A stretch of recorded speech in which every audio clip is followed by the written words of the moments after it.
Hello po, good morning. Yan po yung aking ube. Ito yung tira pong talong at sili kahapon. Yung itlog, ngayon ko rin po siya gagamitin. Hindi ko po na siya nagamit kahapon. Ayan po yung sili at yung talong. Hiwain po natin ng maliliit. At lagay po lang po natin sa tubig para hindi siya pangitim. At yung tofu po, hatiin po natin siya ng pa-cubes. Ayan. Gagawin po natin siyang mabudo po. Konti lang po yung giniling. Ayan. Ilagay po natin yung sauce. Nagsama-sama naman na po yung sauce niya. Kung ano-ano po nilagay ko dyan.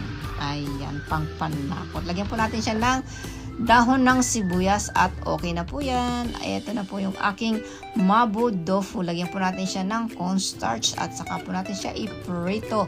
At ilagay natin yung sili at gumawa po ko ng shiroi dashi, tubig at yan lang po. Lagyan ko siya ng luya is okay na po yan. Pwede na po siyang i-prepare. Napaka-simple at napaka-healthy. Ito po yung itlog. Lagyan ko po siya ng sibuyas at ng magic sarap. Saka po natin siya iprito ang ating tamagoyaki. Ayan na po. Pwede na po siyang ilagay sa baunan. Sa mga papasok, kitatsuki kudasai, tirashaimase. Kegashi nai yoni, kyo mo ichinichi gambarimashou. See you tomorrow. Yan po yung aming baon namin. Maraming pong salamat. God bless. Salamat po sa inyong lahat.